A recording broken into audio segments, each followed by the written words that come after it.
Diceritakan, Willard adalah satu-satunya putra dari ibunya yang sedang sakit, yang juga sekaligus mempunyai tanggung jawab untuk memikul kebutuhan ibunya. Suatu hari, ibunya yang terus mengeluh tentang keberadaan tikus yang ada di rumah mereka, memaksa Willard harus membeli sebuah perangkap tikus pada suatu toko, dan kemudian menempatkannya di ruang bawah tanah rumah sebelum dia pergi dari rumahnya. Dan saat dia kembali ke atas, ibunya kembali memanggilnya. Dia mengeluh bahwa ada tikus di rumah dan dia mendengar suara tikus tersebut. Namun, Willard berhasil meyakinkannya dan kemudian pergi membantunya untuk menundukkan kepalanya. Iya, ibunya meminta maaf karena tidak melatihnya, sambil berkata jika dia menamainya dengan nama yang lebih baik daripada Willard, masa depannya mungkin akan lebih baik, yang dia ungkapkan sebagai Clark. Willard pun bangun keesokan harinya untuk pergi memeriksa perangkap dan melihat dia mendapatkan 2 tikus dan menjaga mereka tetap aman sebelum dirinya berpakaian untuk bersiap bekerja. Setelah tiba di tempat kerja, dia menemukan pekerja baru di kursinya dan bertanya-tanya pada wanita tersebut yang dijelaskan bernama Catherine. Willard pun langsung menemui bosnya yang bernama Frank Martin. Dia mengeluh kepada Martin bahwa ada staf baru yang menggunakan kursinya tersebut. Namun, Martin langsung menjelaskan alasan dia menempatkan Catherine di tempatnya adalah dikarenakan Willard yang telah gagal dalam memproses penjualan selama sekitar seminggu. Martin mengingatkan kepada Willard bahwa ayahnya adalah mantan pemilik perusahaan dan dia telah berjanji kepada ayahnya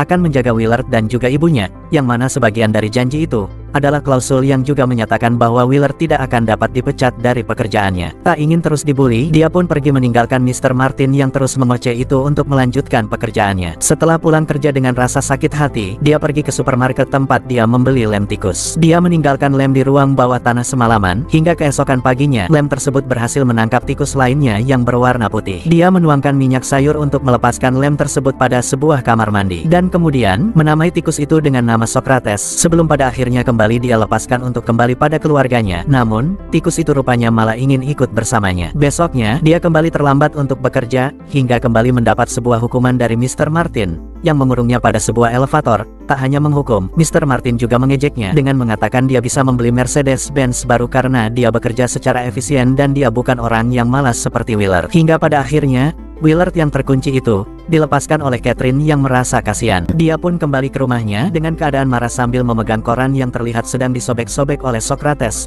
Pada momen ini jugalah, dia pun bertemu dengan seekor tikus baru lainnya bertubuh besar yang kemudian dia beri nama sebagai Ben. Dan kemudian, langsung melatih para tikus itu yang kini jumlahnya mencapai hampir ratusan tersebut. Keesokan harinya, Willard yang lagi-lagi datang terlambat bekerja, kembali mendapat ocehan dari bosnya itu, yang kini dengan marah, mengancam akan memotong gajinya. Dengan perasaan marah, dia pun mengambil secarik alamat bosnya tersebut, membawa separuh tikusnya pada malam itu juga, untuk melampiaskan amarahnya dengan cara menghancurkan ban pada mobil baru bosnya yang baru dibeli tersebut. Hingga pada besoknya, dia pun merasa sangat senang atas ulahnya yang kini telah berhasil membuat bosnya itu frustasi. Dia kembali ke rumah malam itu dan pergi ke ruang bawah tanahnya untuk berbicara dengan koloni tikusnya. Dia memberitahu mereka bahwa dia tidak akan bisa merawat mereka lagi dan meminta mereka semua untuk tunduk patuh di bawah kepemimpinan Ben. Terlihat, ibunya sengaja mendengar percakapan ini dan mengira dia sedang berbicara dengannya, hingga membuat Ben pergi, dengan perasaan iri terhadap Socrates yang dianggap terlalu istimewa di mata Willard. Ben bahkan mendapat perlakuan buruk dari Willard,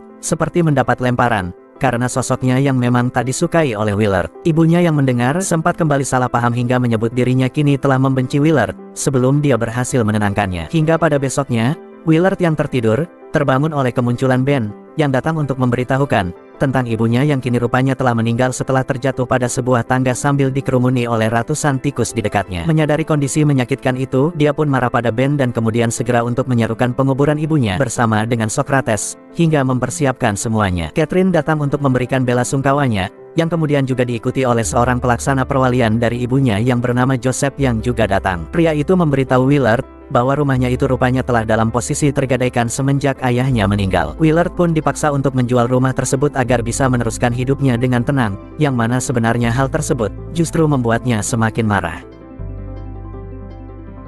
Dia pun kemudian kembali ke rumahnya dan menyaksikan ribuan tikus kini telah berkeliaran hampir di seluruh rumahnya. Sebelum dikejutkan oleh Catherine yang kini kembali lagi untuk menjenguknya. Catherine yang menganggap Willard begitu kesepian karena telah ditinggal ibunya, bermaksud untuk memberikannya sebuah kucing untuk menjadi temannya. Namun Willard yang telah memiliki Socrates berusaha untuk menolaknya. Meskipun pada akhirnya dia harus menerima kucing tersebut, yang kini dia lempar masuk ke dalam rumahnya yang kemudian langsung disambut oleh ratusan tikus yang terlihat ingin memangsanya. Kucing itu berusaha untuk menyelamatkan dirinya dari serbuan koloni tikus yang nampak dikendalikan oleh Ben. Sebelum pada akhirnya dia terjebak dan kemudian jatuh dalam genggaman kelompok tikus tersebut yang langsung memangsanya. Pada malamnya, Willard pergi ke ruang bekas ayahnya dan menemukan sebuah pisau yang telah digunakan ayahnya dulu untuk bunuh diri, dan setelah itu mencoba untuk melakukan hal sama seperti ayahnya, namun langsung dihentikan oleh Socrates. Melihat Socrates yang penuh perhatian, dia pun nampak begitu senang. Ben yang juga ingin mendapat perlakuan tersebut malah disambut olehnya dengan begitu kejam, yang bahkan dengan sengaja menutup tempat di mana Ben bisa masuk ke kamarnya tersebut. Namun pada besoknya, Ben yang tetap ingin diperhatikan, tetap berusaha untuk mengikutinya dengan secara diam-diam masuk ke dalam tas kerjanya, hingga membuatnya tak ada pilihan selain membawanya juga ke tempat kerja. Setelah sampai, dia menaruh kedua tikusnya itu pada suatu ruang penyimpanan kantor, sebelum pada akhirnya dia malah terkejut dengan penampakan sebuah surat pemecatan yang dikirimkan oleh bosnya itu kepadanya. Willard yang marah langsung menemui bosnya itu yang nampak begitu santai, namun malang dia tak bisa melakukan apa-apa dikarenakan bosnya tersebut yang kini telah memiliki kuasa sepenuhnya atas bekas perusahaan ayahnya tersebut setelah klausul perjanjian mereka berakhir pasca kematian ibunya. Bersamaan dengan itu, seorang asisten Mr. Martin yang terlihat pergi ke ruang penyimpanan kantor, dibuat terkejut setelah dirinya melihat Socrates yang berada di situ. Teriakan wanita itu membuat semuanya berkumpul, termasuk dengan Mr. Martin yang kemudian langsung berniat mencari keberadaan Socrates dengan sebuah tongkat di tangannya. Socrates yang berhasil ditemukan itu pun kemudian langsung dihabisi oleh Mr. Martin dengan begitu kejam, yang mana hal tersebut hanya bisa disaksikan oleh Willard yang sedang kacau itu. Dengan perasaan marahnya, Willard pun kini bertekad untuk membalas kematian sahabatnya itu, sambil bekerja sama dengan Ben yang nampak juga terlihat begitu marah. Dia pun langsung mengangkut semua pasukan tikusnya dengan menggunakan sebuah truk yang dia dapat, dan membawanya ke tempat Mr. Martin yang nampak sedang lembur tersebut, yang kemudian langsung membuatnya terkejut dengan kemunculan ratusan tikus itu yang kini ada di hadapannya. Willard pun menampakkan dirinya sebagai pengendali kelompok tikus tersebut. Dia juga mengungkapkan rasa kekesalannya terhadap mantan bosnya itu yang dianggap telah merenggut perusahaan milik ayahnya beserta Socrates yang sangat dia sayangi itu. Melihat sebuah kesempatan, Mr. Martin mencoba kabur setelah berhasil melakukan serangan kejutan kepada Willard. Namun sial, langkahnya berhasil digagalkan oleh Ben yang menghadangnya di pintu lift. Mr. Martin yang terjatuh itu pun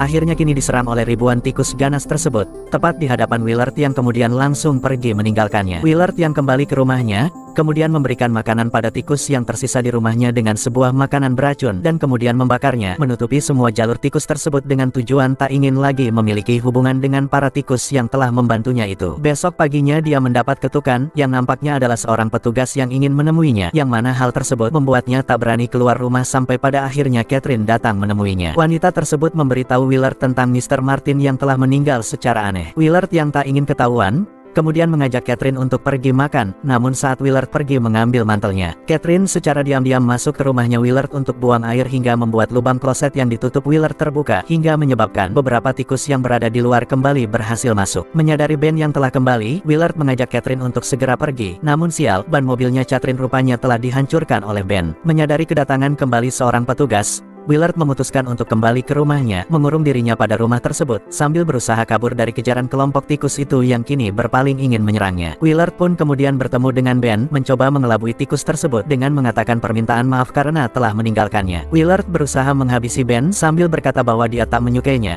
yang mana hal tersebut akhirnya kini telah diketahui oleh dua orang petugas yang melihatnya, yang kini memutuskan telah pergi untuk memanggil dinas pembasmi tikus agar secepatnya dikirimkan ke rumahnya Willard, sambil mengatakan tentang Willard yang telah gila kepada Catherine yang mereka temui. Willard yang telah terkepung itu sempat ingin meminta bantuan kepada Catherine yang ada di luar, namun Catherine yang telah sadar tentang kasus yang terjadi pada Mr. Martin terhubung dengan Willard terlihat menolak untuk membantunya, yang kini terlihat hanya bisa berlari untuk menyelamatkan dirinya dari kejaran para tikus yang semakin ingin menyerangnya itu. Namun sialnya langkahnya kembali dihentikan oleh Ben yang berhasil menghadangnya, hingga membuat dia terjatuh pada sekumpulan tikus yang telah menunggunya di bawah. Dengan raungannya yang begitu keras, Willard terlihat masih berusaha melawan para tikus tersebut dengan sebilah pisau yang dia temukan, yang mana kejadian itu disaksikan langsung oleh Catherine dan dua orang petugas yang berada di luar. Setelah kejadian itu, Willard yang masih hidup kini berada di suatu rumah sakit jiwa dengan menolak semua makanan yang terlihat dia berikan pada seekor tikus putih mirip Socrates yang tiba-tiba muncul. Dia pun meraih tikus itu dan kemudian berkata bahwa dirinya yang merasa tak gila itu hanya perlu waktu dan juga cara terbaik untuk segera melarikan diri dari fasilitas tersebut yang kini telah mengurungnya itu.